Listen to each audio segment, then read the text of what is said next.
Welcome to our unboxing of some exciting stuff. It's carbon fiber.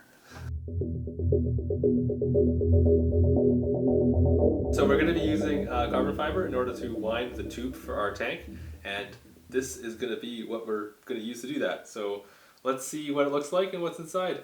No making fun of how I open up boxes.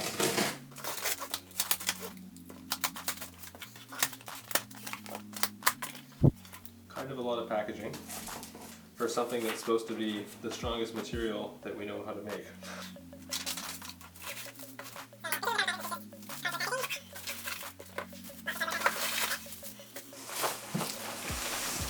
So, this is it.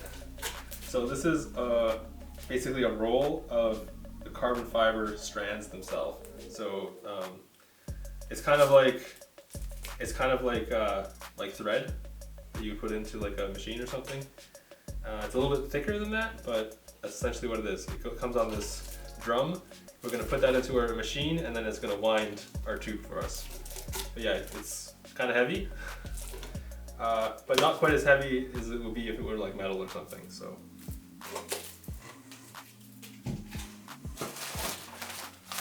But then there are some other things that come with that.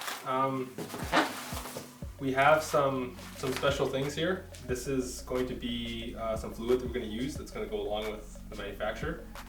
I don't know which one's which, but one of them is a non-stick substance that we can put onto the tube before we wind the fibers onto it, just so that we can get the tube off of the mandrel that we're going to be winding onto.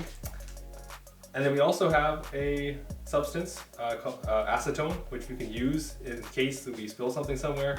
It'll basically dissolve away the epoxy in case we make a mistake or something. Always good to have while you're trying to build your tube. And then finally, we have these two containers. And this is basically the two different parts of our epoxy.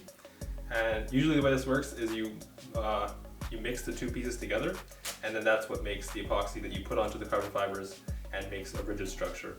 So yeah, it's quite a lot of it. But yeah, that's basically the entire set here.